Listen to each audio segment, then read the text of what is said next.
¿Y si te dijera que hubo momentos en los que el cristianismo estuvo a punto de desfigurarse por completo? No por ataques externos, sino por enemigos que hablaban el mismo lenguaje, leían la misma Biblia y usaban el nombre de Cristo. Durante los primeros siglos, la Iglesia no solo luchaba contra el Imperio Romano, también libraba una guerra más silenciosa y peligrosa, la de las herejías.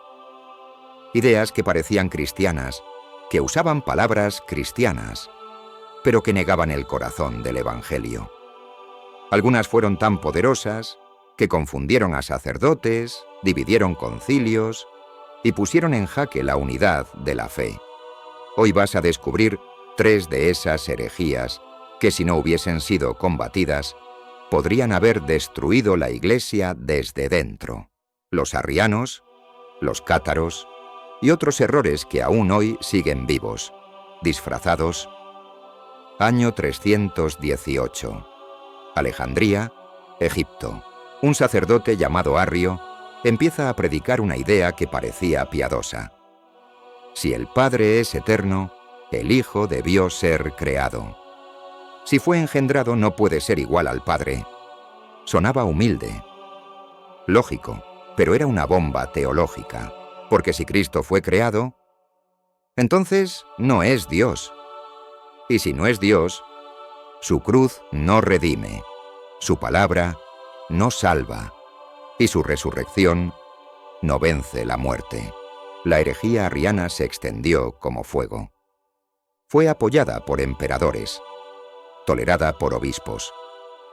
San Jerónimo llegó a decir: el mundo gimió y descubrió que era arriano, pero la Iglesia no se rindió.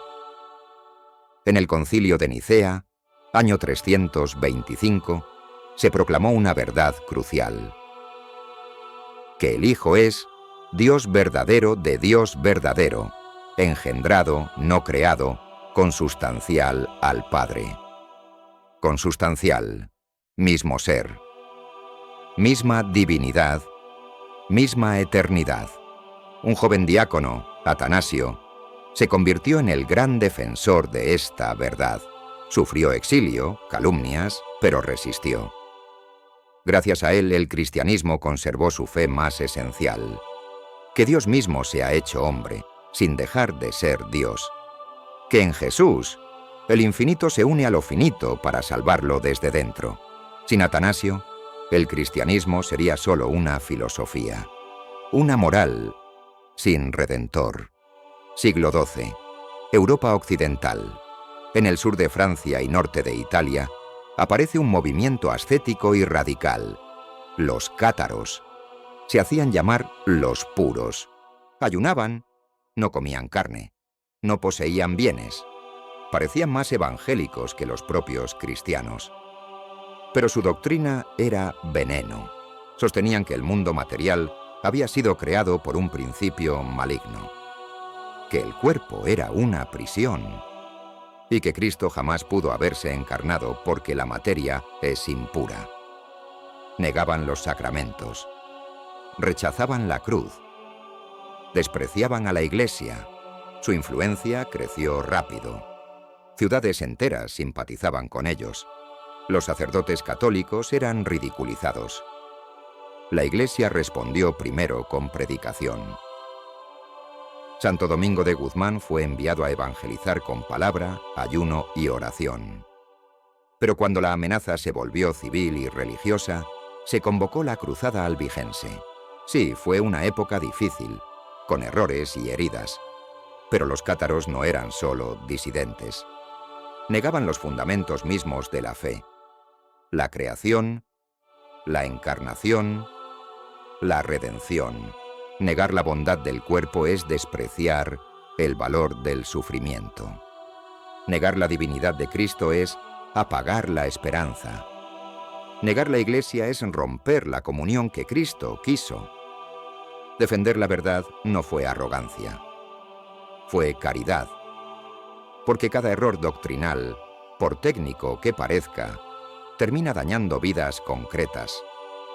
Pero estas no fueron las únicas amenazas.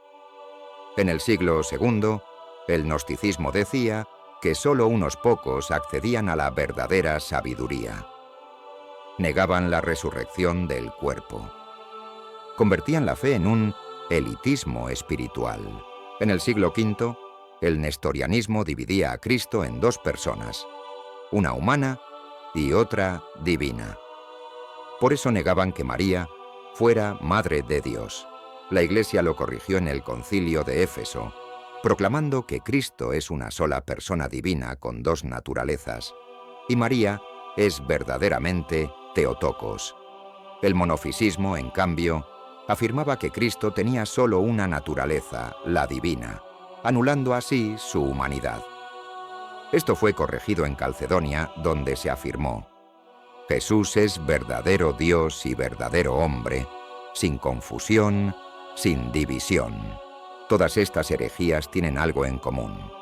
Si Cristo no es Dios y hombre, no hay puente entre el cielo y la tierra. No hay redención.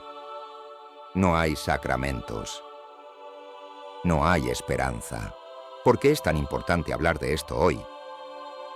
Porque muchas de estas ideas siguen vivas, modernizadas, disfrazadas de espiritualidad, pero son las mismas. Cada vez que alguien dice que Jesús fue solo un gran maestro, repite a Arrio. Cada vez que se afirma que el cuerpo no importa, resuena el eco de los cátaros. Cada vez que se desprecia la autoridad de la Iglesia en nombre de una fe personal, se revive el gnosticismo. La historia se repite, y si no la conocemos, la volvemos a sufrir.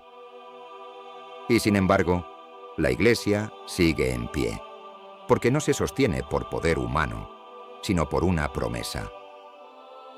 Las puertas del infierno no prevalecerán contra ella. Y esa promesa no es poesía, es una realidad histórica.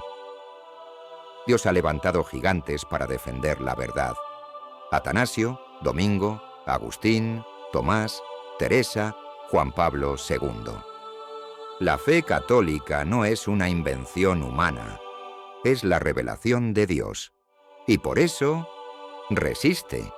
Las herejías vienen y van, pero la verdad permanece. Y esa verdad tiene un rostro: Jesucristo. Verdadero Dios, verdadero hombre, camino, verdad y vida. Y la Iglesia es su cuerpo.